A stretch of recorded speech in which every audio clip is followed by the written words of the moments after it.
Assalamualaikum warahmatullahi wabarakatuh. Halo teman-teman pecinta kisah misteri. Berjumpa lagi dengan saya, Dika, di Kisah Hororku. Bagaimana kabarnya teman-teman? Semoga semua baik-baik saja ya. Kali ini aku bakal membawakan kisah dari Mas Hardi, di mana Mas Hardi menceritakan tentang sebuah kejadian yang begitu mengerikan menimpa kampung pamannya yang ada di daerah Banjarmasin. Tapi sebelum kita mulai, ada baiknya kita berdoa agar kita semua senantiasa mendapatkan lindungan dari Allah Subhanahu wa taala. Amin. Baiklah teman-teman, kisah ini kita mulai. Siapkan tempat ternyamanmu dan terapi merinding dimulai. Kisah ini terjadi di tahun 95, di mana pada saat itu Paman Hardi yang saat ini sedang pensiun masih aktif menjadi seorang polisi di salah satu kampung di daerah Banjarmasin. Kampung itu bisa dibilang salah satu kampung tertua yang ada di Banjarmasin. Sejak zaman penjajahan Belanda, kampung ini sudah sangat ramai oleh hiruk-pikuk aktivitas para penduduknya. Selain karena tempatnya yang begitu strategis, kampung ini juga dialiri oleh salah satu sungai yang langsung bermuara ke laut, sehingga banyak sekali para pendatang maupun penduduk lokal berbaur di sana. Di balik keramaian kampung itu, pernah ada satu kejadian yang menghebohkan, dan kejadian itu begitu aneh terjadi di sana, tepatnya di tahun 1995, di mana ada suatu kejadian yang membuat geger para penduduk, yakni para penduduk merasa seringkali diteror oleh sosok hantu beranak. Sebelum kejadian ini ada sebuah kisah memilukan yang hinggap di balik tragedi teror ini. Dulu hiduplah seorang wanita muda dan cantik di kampung itu. Sebut saja ia Anjani. Wanita tersebut bisa dibilang salah satu bunga yang ada di kampung itu. Namun, tidak ada satupun laki-laki yang berhasil melamarnya. Dikarenakan Anjani selalu berdalih ia ingin merawat ibunya yang saat itu sedang sakit stroke. Dan untuk memenuhi kebutuhan Anjani beserta ibunya, ia selalu bekerja di salah satu rumah makan yang ada di dermaga di tepi Sungai Barito. Dari pagi buta sebelum sholat subuh, Anjani biasanya sudah berangkat bekerja, dan setelah Isya barulah ia pulang ke rumah. Hari demi hari, Anjani selalu saja ia lalui dengan penuh semangat. Namun, banyak para gadis kampung yang cemburu akan kecantikannya. Mereka semua pun mencoba untuk membuat sebuah kabar palsu tentang pekerjaan Anjani. Banyak yang menyebarkan gosip kalau Anjani bekerja sebagai wanita pemuas nafsu para saudagar yang memang sering singgah di dermaga. Namun Anjani tidak pernah menggubris berita itu. Baginya kesehatan ibunya lah yang utama, dan ia hanya fokus pada pekerjaannya agar dapat membelikan obat buat penyembuhan ibunya setiap bulannya. Gosip miring tentang Anjani pun kini kian tak terbendung. Bahkan ada beberapa lelaki yang pernah ia tolak pinangannya dulu membenarkan gosip itu. Dikarenakan rasa sakit hati dan malu, mereka pun ikut memfitnah Anjani dengan begitu keji. Bahkan saking murkanya mereka kepada Anjani, pernah ada suatu kejadian ibu Anjani yang sedang berbaring tak berdaya pun diserang oleh para warga. Pernah sekali ada beberapa wanita yang melempari rumah Anjani dengan batu. Ibu Anjani yang saat itu tak berdaya pun tidak bisa melakukan apa-apa. Ia hanya pasrah berdiam diri dalam rumah. Ada juga kejadian yang begitu menyayat hati Anjani, di mana saat ia pulang bekerja, ia melalui sebuah warung kecil di pinggir sungai. Ia teringat akan ibunya yang ada di rumah, dan karena pada saat itu Anjani memiliki rezeki yang lebih, ia langsung saja membelikan sedikit makanan ringan untuk ibunya pada malam itu. Dan kebetulan saat itu ada beberapa ibu-ibu yang sedang berbelanja juga di warung itu. Anjani langsung saja membeli beberapa makanan. Dan saat Anjani menunggu uang kembalian dari si pemilik warung, Anjani pun mendengar ibu-ibu itu berbisik. "Ini dia, wanita pelacurnya sudah pulang." "Iya, banyak dapat tamu mungkin dia malam ini, makanya dia belanja sebanyak itu." Mendengar hal itu, Anjani masih saja acuh dan tidak memperdulikannya. Ia tetap saja sabar menunggu uang kembaliannya. Saat pemilik warung membelikan uang kembaliannya, pemilik warung itu pun berujar, "Nih, uang haramnya." Dan hal itu disambut gelak tawa oleh para ibu-ibu yang ada di sana.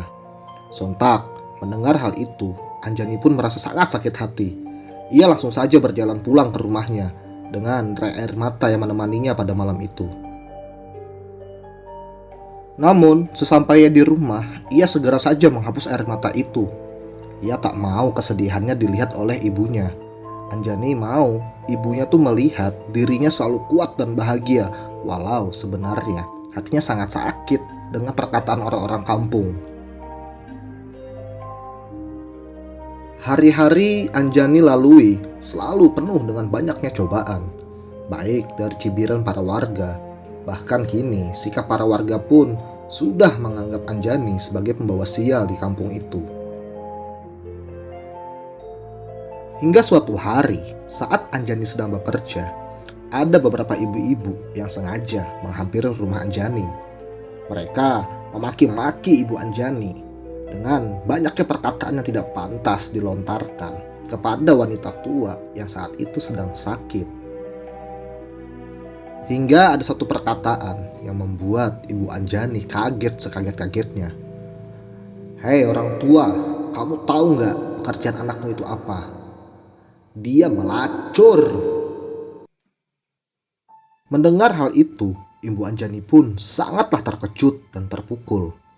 Matanya pun melotot, bahkan air matanya pun menetes mendengar hal itu. Namun apa daya, dikarenakan penyakit yang menggerogoti tubuhnya saat itu, membuat ia tidak bisa melawan. Bahkan hanya untuk sekedar mengusap air matanya pun ia tak sanggup. Malam pun tiba. Anjani yang saat itu baru pulang ke rumah dikagetkan dengan melihat keadaan ibunya sedang sekarat. Nampak berita yang terdengar di telinganya siang itu membuat sang ibu kini mendapat serangan jantung dan pada akhirnya beliau meninggal dunia. Dengan meninggalnya ibu Anjani, kini ia menjadi yatim piatu dan ia pun hidup sebatang kara. Hari demi hari Anjani lalui, ia tetap saja bekerja di salah satu warung yang ada di dermaga. Masih banyak kabar yang beredar simpang siur tentang Anjani. Namun, nampaknya ia kini sudah tidak memperdulikannya karena duka di hatinya lebih sakit dibandingkan dengan gosip yang menerpanya saat itu. Malang sungguh malang. Mungkin satu kata itu yang bisa disematkan pada Anjani. Di suatu malam, saat ia pulang bekerja, Anjani yang sedang seorang diri bertemu dengan seorang pria, sebut saja namanya Hakim, yang pernah ia tolak pinangannya dahulu. Hakim saat itu nampak sedang dalam keadaan mabuk. Dikarenakan sakit hati yang masih membekas di dalam diri Hakim kepada Anjani, ia pun nekat melakukan pemerkosaan kepada Anjani. Anjani pun mencoba untuk memberontak dan melawan. Namun apa daya, tenaganya kalah. Dan kejadian memilukan itu pun kini menambah derita hidup Anjani. Setelah mendapatkan kejadian yang begitu memilukan, Anjani yang masih terkulai lemas pun kini mencoba meminta pertolongan kepada kepala desa. Namun, bukan pertolongan dan pembelaan yang ia dapat. Gosip yang beredar membuat kepercayaan kepala desa pun ikut hilang dan tak memperdulikan laporan Anjani. Anjani pun kini hanya bisa pasrah meratapi hidupnya yang begitu pilu. 1 bulan pun berlalu.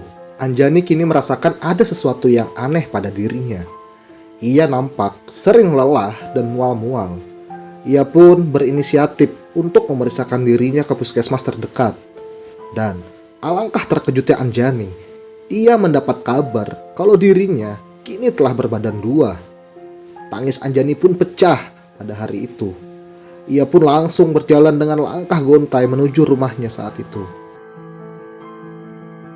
Ketika ia sampai di depan rumahnya, Anjani pun dikejutkan dengan kehadiran seseorang yang telah menunggunya saat itu. Orang itu adalah Rashid. Rashid adalah teman bermain Anjani sewaktu masih kecil. Namun, mereka berpisah saat Rashid masuk ke salah satu pesantren yang terkenal di kota Martapura. Dan semenjak itu, mereka tidak pernah lagi bertemu. Namun, saat Rashid mencoba menyampaikan niatnya kepada Anjani, ia langsung disambut oleh tangisan pilu dari Anjani. Anjani pun menceritakan semuanya kepada Rashid, karena Anjani merasa hanya Rashidlah orang yang bisa ia percaya pada saat itu. Perlahan namun pasti, Anjani pun mulai mengisahkan semuanya dari awal, sampai proses kematian ibunya, bahkan kisah pilunya pun ia kisahkan kepada Rashid pada saat ia telah menjadi korban pemerkosaan. Dan dengan besar hati, Rashid pun memutuskan untuk meminang Anjani, walau ia tahu kalau Anjani saat itu sedang mengandung anak yang bukan dari keturunannya. Hari pernikahan pun tiba. Tidak banyak orang yang hadir saat itu, dan pesta sederhana itu pun diadakan di rumah Anjani.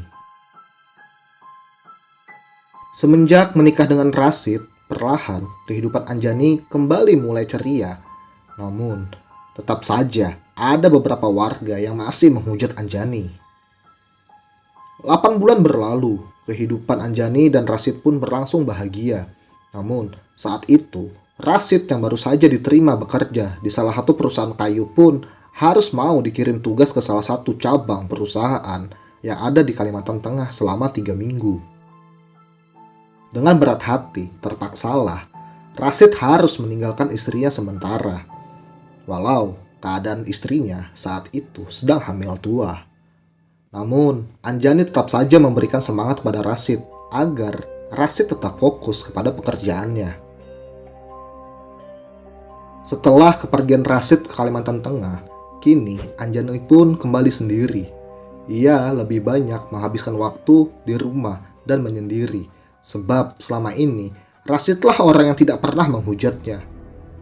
Ia hanya keluar apabila ada keperluan yang penting dan mendesak. Di suatu malam, hujan turun sangat lebat. Anjani yang seorang diri pun sempat merasa ketakutan. Ia hanya berlindung di dalam bilik kamar sederhananya. Saat hujan turun dengan lebat, tiba-tiba saja Anjani pun merasakan ada sesuatu yang aneh berasal dari dapurnya. Ia mendengar suara benturan keras dari belakang rumahnya. Dan dengan langkah yang berat, karena usia kandungan yang sudah begitu besar, ia pun mencoba mengecek keadaan dapurnya saat itu. Ketika Anjani tepat berada di dapur, Anjani pun dikejutkan dengan jendela yang sudah terbuka. Ia nampak heran dengan keadaan itu.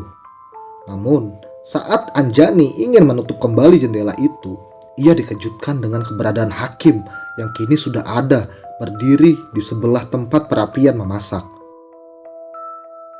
Anjani pun berteriak dan berkata, "Mau apa kamu di sini?" Hakim hanya tersenyum saat itu. "Aku rindu kehangatanmu, Anjani." Langsung saja, Hakim pun berjalan pelan menuju Anjani. Anjani pun langsung saja panik, mencoba untuk berteriak, "Tolong, tolong, tolong." Namun, dikarenakan hujan yang turun begitu deras saat itu, membuat suaranya tidak terdengar oleh siapapun. Anjani pun mencoba berlari, namun keadaannya yang saat itu sedang hamil tua sangat menyulitkan langkahnya. Dan dengan mudahnya, Hakim pun dapat meraihnya. Hakim mencoba untuk memperkosa Anjani untuk kedua kalinya. Anjani pun langsung saja memberontak dan melawan. Namun, Hakim tidak mau menyerah. Ia terus saja mau mencoba untuk memperkosa Anjani kembali. Dengan sekuat tenaga, Anjani terus saja melawan. Dan tiba-tiba saja, Anjani dapat meraih sebuah balok kayu yang saat itu ada di dalam rumahnya. Langsung saja, Anjani menghujankan pukulannya ke arah kepala Hakim. Sontak saja, Hakim pun langsung tersungkur. Melihat hal itu, Anjani merasa ini adalah peluangnya untuk kabur. Ia pun mencoba untuk lari keluar rumah. Namun, Hakim yang saat itu belum mau menyerah langsung bangkit dan mengejar Anjani. Anjani pun akhirnya berhasil lari ke belakang rumahnya. Namun naas bagi Anjani, karena hujan yang begitu deras membuat jalan sangat licin di malam itu. Ia pun terjatuh dan mengeram kesakitan pada perutnya. Nampak banyak sekali darah yang keluar dari kedua pahanya. Namun, Anjani masih tetap berusaha untuk menyelamatkan dirinya, walau rasa sakit itu sungguh sangat menyiksa. Hakim pun tiba, dan kini ia sudah tepat ada di belakang Anjani yang saat itu sedang kesakitan dan mencoba untuk menjauh. Namun, usaha Anjani nampak sia-sia, karena ia kini berada di bibir sungai belakang rumahnya dan tidak bisa kemana-mana lagi. Anjani pun hanya bisa menangis di tengah hujan yang begitu lebat pada malam itu. Darah segar yang keluar pun juga sangat banyak, membuat Anjani lemas tak berdaya. Anjani pun tiba-tiba saja pingsan di tepi sungai. Hakim yang saat itu mengira Anjani telah mati pun tiba-tiba panik. Ia awalnya berniat untuk memperkosa Anjani, namun kini ia dihadapkan dengan tubuh Anjani yang terguling lemas di bibir sungai. Apalagi kini ia melihat darah segar terus-terusan saja keluar dari rahim Anjani. Hakim yang pada saat itu dalam keadaan mabuk pun langsung saja mendorong tubuh Anjani yang sedang pingsan ke dalam sungai. Dan setelah memperhatikan keadaan sekitar, ia langsung pergi begitu saja, meninggalkan tempat kejadian tragis tersebut. Siang hari pun tiba. Kini, desa digemparkan oleh penemuan mayat Anjani yang tersangkut di salah satu keramba ikan milik warga. Banyak sekali orang yang bertanya-tanya kenapa Anjani bisa mati di sungai. Namun, dikarenakan tidak ada satu orang pun yang tahu kejadian yang menimpa Anjani, mereka semua berpikir kalau Anjani terjatuh saat ia ingin menjalankan aktivitasnya di pagi hari. Hal itu pun diperkuat dengan fakta kalau selama ini ia selalu saja menyendiri dan terkesan menghindar dari para warga. Mayat Anjani pun kini diamankan para warga. Mereka semua mengurusnya dan juga memakamkan Anjani tanpa adanya suami, karena letak tempat kerja Rasid yang lumayan jauh pasti memakan waktu yang lama untuk sampai ke kampung. Keanehan pun mulai terjadi di sini, dimulai pada saat proses pemandian jenazah Anjani. Saat jenazah Anjani dimandikan, ada beberapa orang yang melihat kalau mata Anjani beberapa kali terbuka dan tidak mau menutup kembali. Mata itu seakan melotot namun dengan pandangan yang kosong, dan hal itu pun dibenarkan oleh Ibu Rasina. Ibu Rasina yang sudah berpengalaman dalam hal memandikan jenazah pun langsung berbicara. "Ikhlaskan Anjani, ikhlaskan. Suamimu dalam perjalanan pulang ke sini. Kalau ada suatu hal yang masih terhalang di hidupmu, biar keluarga dan suamimu yang menyelesaikannya." Setelah itu, perlahan namun pasti, mata Anjani pun kini mulai tertutup. Namun, keanehan belum juga berhenti pada hari itu. Para warga yang membawa jasad Anjani pun kini mulai merasa aneh. Karena saat di perkampungan, mayat Anjani masih terasa ringan dan cukup 4 orang laki-laki dewasa yang menggotongnya. Namun, saat keluar pintu gerbang kampung, mayat itu terasa begitu berat. Bahkan, ada 15 laki-laki dewasa bergantian menggotong mayat tersebut. Seakan-akan Anjani enggan meninggalkan kampung itu. Lalu Pak Arif yang merupakan tetua kampung pun berbicara. "Hai Anjani, kalau kamu belum ikhlas dan merasa masih ada hal yang belum tuntas dalam hidupmu, beritahu kepada suami dan keluargamu di dalam mimpi, agar ia bisa menyelesaikannya. Karena sekarang urusanmu di dunia sudah selesai. Beristirahatlah, biarkanlah yang masih hidup menyelesaikannya semua." Tiba-tiba saja setelah Pak Arif berbicara kepada mayat Anjani, suara petir pun bergelegar. Orang-orang pun merasakan keanehan. Padahal pada saat itu cuaca sedang tidak mendung. Sesampainya di pemakaman umum, sudah tidak ada lagi keanehan. Proses pemakaman pun berjalan lancar. Namun, disinilah teror hantu Anjani dimulai. Malam pun tiba, para warga pun berinisiatif untuk mengadakan tahlilan di rumah Anjani. Tahlilan itu pun digelar dan berjalan lancar. Namun, saat tahlilan usai, ada 4 orang tetangga Anjani yang masih bertahan dan berniat untuk membereskan bekas acara tahlilan itu. Ketika semua orang sudah pulang, mereka pun langsung saja membersihkan rumah Anjani. Dan saat mereka sedang asik membersihkan rumah Anjani, tiba-tiba saja terdengar ada benda yang jatuh di atas genteng rumah Anjani. Sontak mereka semua kaget, apalagi di sekitar rumah Anjani tidak ada satu pohon pun yang tumbuh. Hal itu pun membuat mereka jadi penasaran. Lalu, salah satu dari mereka pun mencoba untuk mencek keluar rumah. Namun, tidak ada satupun benda yang terlihat di atas genteng rumah Anjani. Mereka semua pun kembali beraktivitas. Dan kini, terdengar lagi kaca rumah Anjani pun berbunyi. Pada awalnya, mereka mengira ada orang yang usil melempar batu ke arah rumah Anjani. Mereka pun acuh akan hal itu. Namun, tak lama berselang, terdengar suara tangisan yang begitu pilu dari arah kamar Anjani. Sontak saja, suara tangisan itu membuat mereka semua kaget. Rasa takut dan juga merinding pun mulai menyelimuti mereka berempat. Lalu, mereka semua sepakat untuk mengecek ke dalam kamar. Saat mereka membuka kamar Anjani, suara itu tiba-tiba saja menghilang. Dan ada hal yang aneh di dalam kamar tersebut. Tempat tidur Anjani nampak basah, seakan-akan ada air yang banyak tertumpah di sana.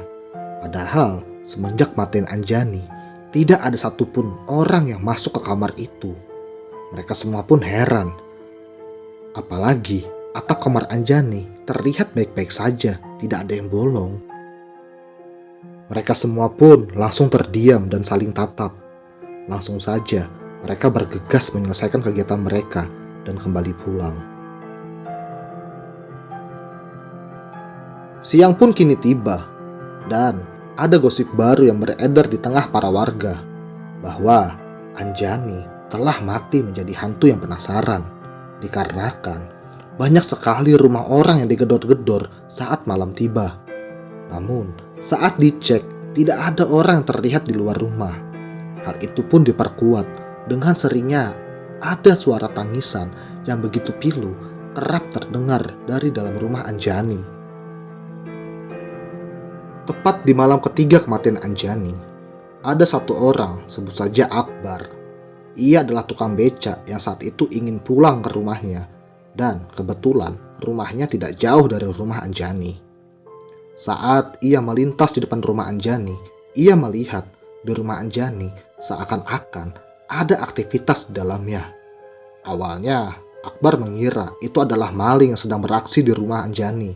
Langsung saja, ia pulang ke rumah dan memanggil adiknya Tatang, yang saat itu masih belum tidur, dan berniat untuk menggerebek maling tersebut. Segeralah mereka menuju ke rumah Anjani. Saat tiba di depan rumah Anjani, mereka berdua pun langsung mengawasi. Nampak jelas di depan mereka ada sebuah aktivitas yang berlangsung di dalam rumah. "Gimana bang? Apa langsung kita gerbek nih rumah?" kata adik Tatang. "Sabar dulu, kita pastikan dulu itu maling bawa senjata tajam atau enggak," timpal Tatang yang lagi serius mengawasi rumah Anjani. "Udahlah bang, ayo digerebek aja. Nanti keburu malingnya tuh kabur." "Ya udah, ayo." Langsung saja mereka berdua masuk ke dalam rumah. Saat mereka membuka pintu rumah, mereka berdua langsung terkejut. Bukan maling yang mereka lihat, namun sosok wanita bergaun putih dengan ditutupi oleh rambut panjangnya kini ada di hadapan mereka. Sosok itu sedang asik menggendong bayi yang entah itu bayi siapa. Langsung saja mereka berdua lari terbirit-birit ketakutan melihat sosok itu. Dengar kisah Akbar dan Tatang, warga desa pun semakin percaya kalau Anjani kini telah berubah menjadi hantu beranak yang bergentayangan. Ada juga kejadian yang dialami oleh Dadang, seorang penjual bakso keliling. Di saat Dadang yang saat itu hendak pulang ke rumahnya, ia tak sengaja melintas di depan rumah Anjani. Ia pun sudah mendengar gosip-gosip yang beredar tentang hantu Anjani yang bergentayangan. Namun, karena ia merasa sebelumnya tidak pernah diganggu, ia pun acuh dan cuek pada saat itu. Ia tetap saja setiap harinya, baik siang maupun malam, melintas di depan rumah Anjani. Apalagi banyak langganannya yang tinggal di sekitar rumah Anjani. Malam itu, saat Dadang sedang asik berjualan, ada seorang langganannya yang mampir dan membeli baksonya. Obrolan singkat pun langsung terjadi. "Mang, gimana? Udah dengar kabar Anjani mati jadi hantu?" "Ah, udah kok. Alah, biasa aja. Orang yang udah mati gak mungkin jadi hantu," sahut Dadang dengan santainya. "Alah, Mang Dadang ini. Nanti kalau ketemu baru tahu rasa." Paling juga kalau ketemu saya kasih bakso gratis," ungkap Dadang yang diselingi oleh gelak tawa mereka berdua.